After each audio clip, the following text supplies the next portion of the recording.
Olá, meu irmão, minha irmã, meu amigo, minha amiga, a graça e a paz do nosso Senhor e Salvador Jesus Cristo. É com alegria que mais uma vez estamos aqui na nossa programação Palavra de Fé. E no dia de hoje eu quero compartilhar com você a história de Naamã, um pouquinho da história de Naamã. E nós vamos ter como base a palavra de Deus, o livro de 2 Reis, capítulo de número 5. Nós vamos ler o verso 1 até o 3. E a palavra de Deus diz assim: Ora, Naamã, comandante do exército do rei da Síria, era honrado homem diante do seu senhor e de muito respeito, porque por meio dele o Senhor dera livramento aos sírios. Era este homem valente, mas estava leproso. Saíram tropas da Síria e da terra de Israel e levaram presa uma menina que ficou a serviço da mulher de Naamã.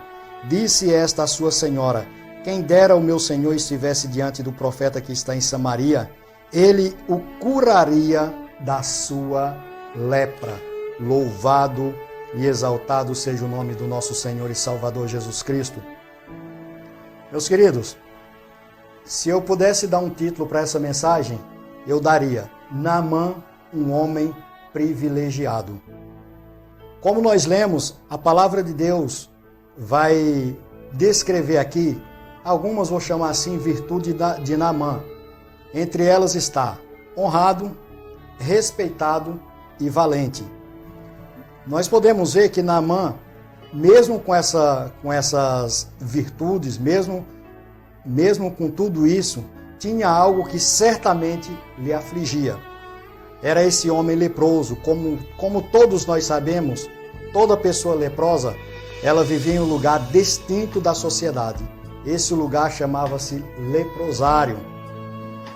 Interessante é que Naamã não foi excluído do convívio com os demais.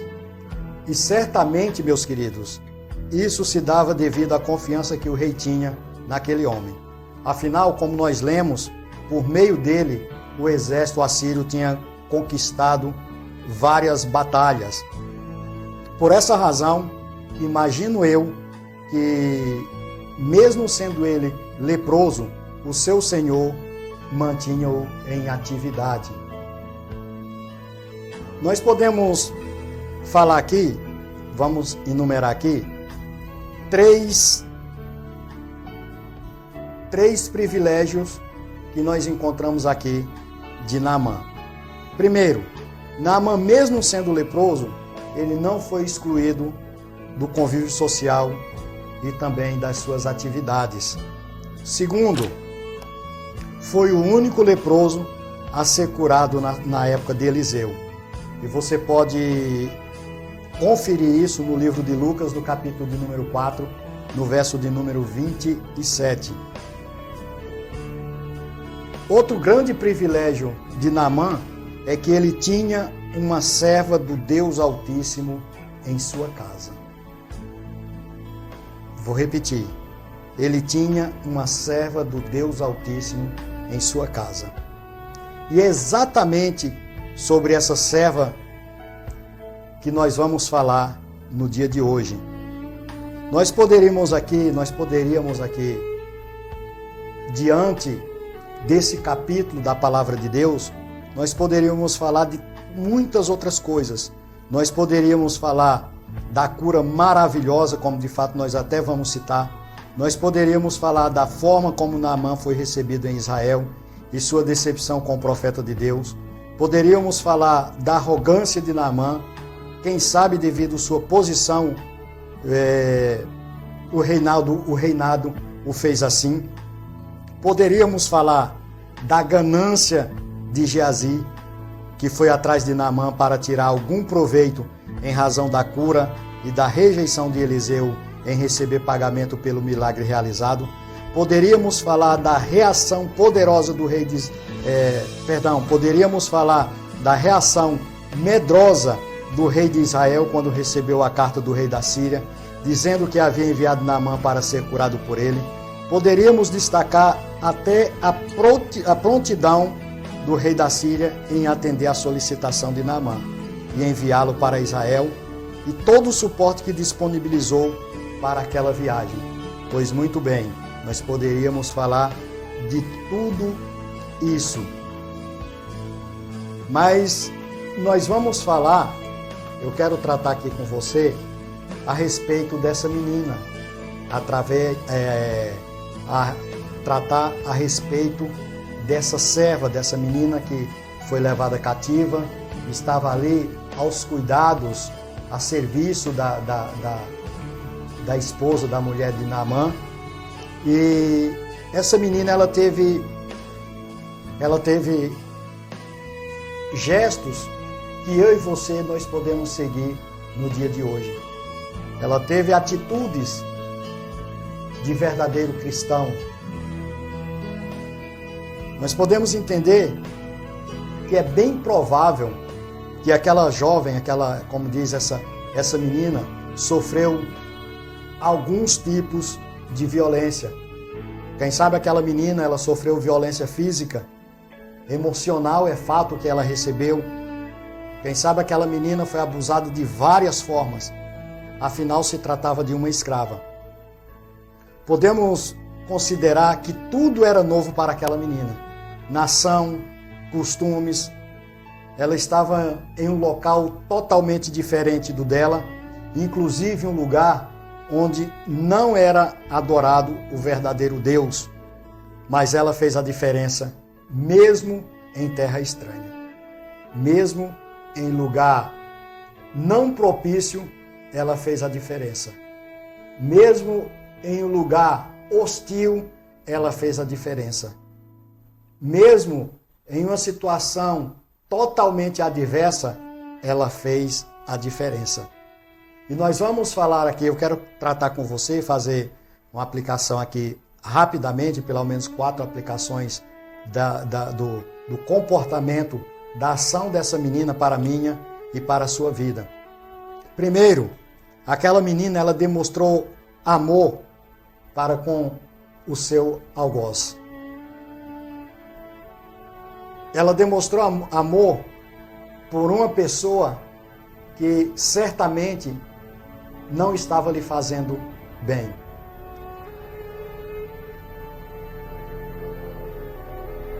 Nós não temos aqui o relato de como aquela menina era tratada, mas em se tratando de uma escrava, em se tratando vou chamar assim, de uma prisioneira de guerra, certamente ela não tinha o melhor ou os melhores tratamentos. Mas mesmo assim, ela demonstrou amor por aquele homem. Quem sabe ela via o sofrimento daquele homem quando chegava em casa. Quem sabe ela via a angústia da sua senhora diante da situação que vivia aquele homem. E aquilo, ela se compadeceu de Naamã e falou para a sua senhora, como nós lemos aqui, quem dera o meu senhor estivesse lá em Israel, fosse em Samaria, certamente o homem de Deus, o profeta de Deus, oraria por ele e ele seria curado. Eu quero também destacar aqui a coragem que aquela menina teve, mesmo sabendo que poderia sofrer algum tipo de punição, ela não ficou calada. Ela não deixou de apresentar o Deus que ela acreditava para aquela mulher. Terceiro, não se omitiu, tomou posição diante do sofrimento daquele homem, diante do próximo. E aqui me faz lembrar a história do bom samaritano. Então ela não se omitiu, antes ela tomou uma posição diante daquele quadro, diante daquilo que ela estava acompanhando. Quarto, não deixou de proclamar a existência do Deus de Israel. Cada um oferece o que tem. Aquela menina, ela tinha o Deus Todo-Poderoso para oferecer, para apresentar para aquele homem. E no dia de hoje, eu e você, nós podemos fazer a diferença na vida dos Naamãs que se encontram ou são colocados no nosso caminho. Os Naamãs que estão aí no trabalho, na faculdade, na escola, até mesmo na nossa casa, no nosso convívio, nós podemos ser e fazer a diferença na vida dessa pessoa. Nós precisamos aprender o amor que a Bíblia nos apresenta através de Cristo Jesus, e essa menina, ela demonstra esse amor por aquele homem. E quem sabe, eu estou falando no dia de hoje com uma pessoa que, quem sabe você diz assim, eu estou sendo perseguido por fulano ou por Beltrano, mas é exatamente essas pessoas que Deus vai usar para que Ele venha ser glorificado através das nossas vidas. São as pessoas que muitas das vezes não quer o nosso bem ou não nos faz bem. Mas nós precisamos demonstrar amor para com essas pessoas, porque também a Bíblia vai nos dizer que é fácil amar os que nos amam. E aqui nós temos um ensinamento. Nós precisamos ter coragem diante de momentos, diante de situações. E muitas das vezes as pessoas não colocam a sua cara, não se apresentam com medo de perder, quem sabe até um posto, perder alguma posição. E se omitem. Pessoas têm medo de sanções, têm medo de punições e não se coloca como Deus de fato quer que se coloque ou que nos coloquemos. Pessoas, como eu já falei aqui, se omitem em muitas situações com medo de tomar uma posição. Eu e você, Deus nos levantou para tomarmos posição de servos e de servas do Deus Altíssimo.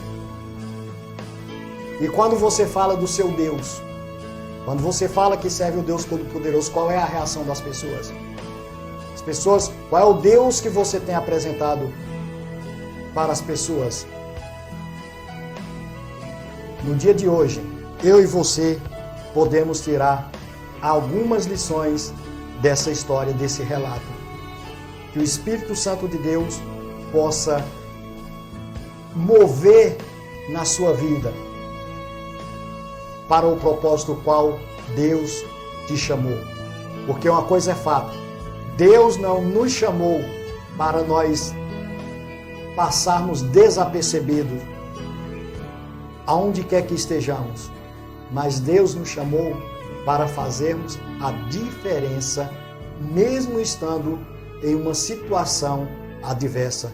Mesmo que o quadro não seja propício, mesmo que não seja o melhor dos ambientes, mas Deus quer que eu e você nos apresentemos como homens e mulheres de Deus para levar as pessoas a esse Deus Todo-Poderoso, a esse Deus Criador dos céus e da terra, a esse Deus que tudo pode, a esse Deus que assim como transformou, como fez um grande milagre na vida de Naamã, também pode operar nos dias de hoje, na vida dos Naamãs que existem no nosso tempo.